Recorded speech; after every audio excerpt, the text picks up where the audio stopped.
আমার নড়বে না ভাই, আমার নড়বে না।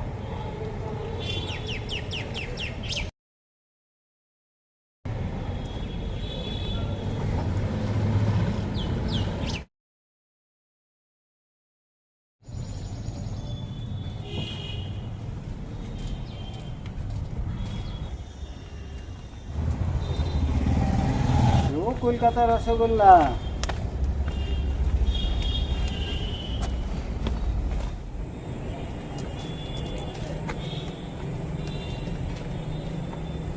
আরে ও কলকাতার রসগোল্লা, শুনতে পাচ্ছ না?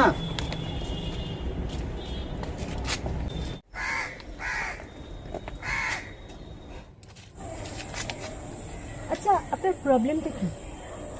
প্রবলেম কিছু নয়, সেদিন বারের মধ্যে কলকাতার রসগোল্লা নাচটা তো ভালোই দিল, তা রস দেখিয়ে তো ভালো ইনকাম করে। আজকে কি রস বেচতে গিয়েছিলেন? তাতে আপনার কি? আমার কিছু নয়, আমি যদি একটু রস পেতাম তা আপনার যতটা দাম লাগে আমি দিয়ে দেবো, অসুবিধা নেই। আপনি পারবেন আমার রসের দাম দিতে? তো আপনি বলুন কত রসের দাম আপনি। আমার রসের দাম না 1 ঘন্টায় 10,000 টাকা। পারবেন? একটু বেশি হয়ে যাচ্ছে না তো? ঠিক আছে, চলুন। এই যে শুনুন, হ্যাঁ বলুন। আমি রাজি আছি। ঠিক আছে, তাহলে চলুন। ওকে।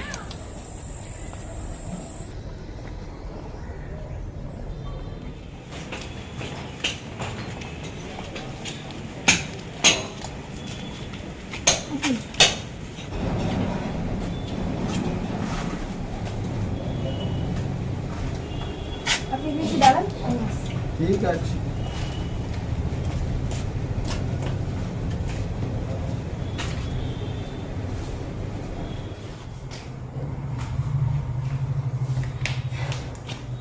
এসছিস মা?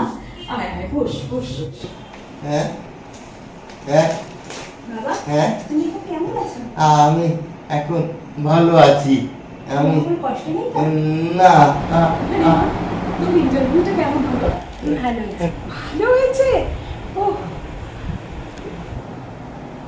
কি বলো, আমার এরকম কাঁদছো কেন? এরকম করিস না, অস্থির হো না, বাড়ি বসাও না। হ্যাঁ, তুই চাকরি পাবি তো? হ্যাঁ, আচ্ছা বসা হয়েছে, হ্যাঁ। খুব শিখিয়ে অনেক কথা। আচ্ছা এই এই এই এই তোর বানা ওখানে এই না হ্যাঁ হ্যাঁ আমি ডাক্তারের কাছে সব শুনে এসেছি, ভালো আছেন উনি। তুই বল মা, তুই বল। আরে বাবা, তুমি চিন্তা করছো কেন? এসব কিচ্ছু না, এখানে ভালো আছে রিপোর্ট। আরে ডাক্তারের সঙ্গে মা কথা বলে এসছে, তুমি এত কেন চিন্তা করছো? সারাদিন চিন্তা করে অনর্থক শরীরটা খুব তাড়াতাড়ি তুমি ভালো হয়ে যাবে বাবা, কোনো চিন্তা করো না। আর আমি মা আছি তো। ভালো হয়ে যাবে। হ্যাঁ হ্যাঁ আমার সঙ্গে কথা আছে, চলো। হ্যাঁ আসছে। আচ্ছা আমি তো আসছি। হ্যাঁ হ্যাঁ আমরা আসি, একটু আসছি।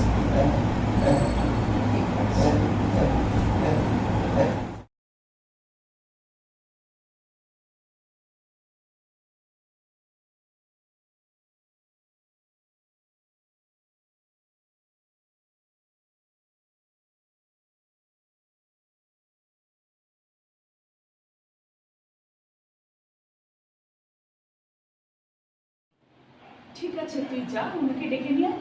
আমি তারপর দেখছি। ঠিক আছে। আচ্ছা।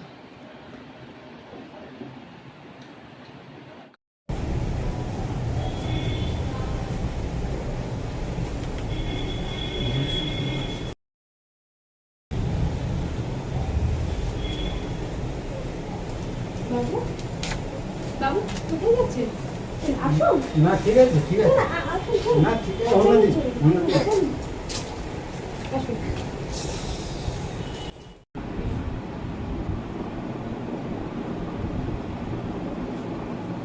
বস।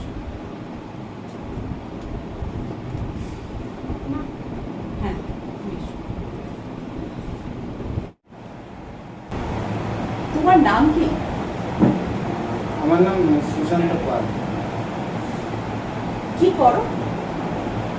আমি এই ঘুরে বেড়াই, এদিক সেদিক ঘুরে বেড়াই।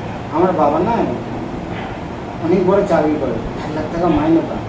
তা ওই 20-30 হাজার টাকা বাবা খরচ করে, বাকিটা আমার হাতে দিয়ে দেয়। আমি এদিক সেদিক ঘুরে বেরিয়ে এদিকে মানে সব ঘুরতে আমার খুব। বাস, এটা তো ঠিক কথা হলো না বাবা। আজকে ওর বাবার এই পরিস্থিতি আমরা কেউ জানতাম না, হঠাৎ এই পরিস্থিতিতে আমরা গ্রাসিত হয়েছি। আজকে ওর বাবার অবস্থার জায়গায় না হোক, তোমার বাবার যদি এমন হয়, যদি ধরো এক্সপায়ার হয়ে গেলে, তখন তুমি কি করবে? সংসারটা কি করে চালাবে? কিছু কাজ করতে হবে। সেটা এখনই করো, সেটা এখনই করো। আরেকটা কথা বলি, কেউ কোনোদিন কিন্তু খারাপ হয়ে মায়ের পেট থেকে জন্মায় না। প্রত্যেকটা মায়ের পেট থেকে সুসন্তান জন্মায়। মানুষ বাধ্য হয়ে মজবুরিতে এই সমস্ত কাজ করে।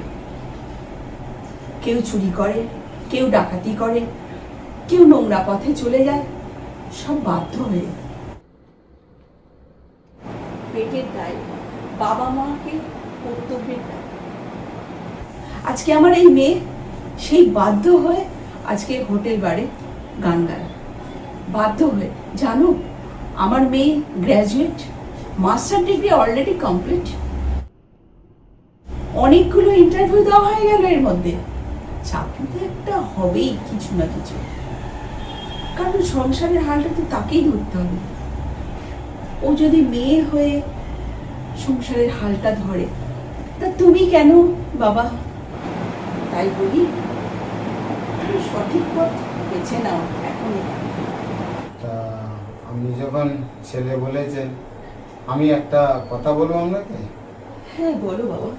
দেখুন, আমি যে কাজটা করতেছিলাম খুবই নোংরা, খারাপ লাগবে নিজেকে, তাই এটা একটু রাখো। কি বলছো? কেন? তুমি ভুল করছো বাবা। আমরা গরিব হতে পারি, আমার মেয়ে ড্যান্স বারে ড্যান্স করতে পারে, কিন্তু সেখানে কিন্তু ও মেহনতির টাকা নিয়ে আসে, তবে আমরা ওষুধপত্র খাওয়া করি। কিন্তু আমরা ভিক্ষা নিতে পারবো না বাবা, আমি ভিক্ষা নিতে পারবো না। মাথা উঁচু করে সম্মানের সঙ্গে বাঁচতে চাই। তুমি কিছু মনে করো না বাবা। ওকে।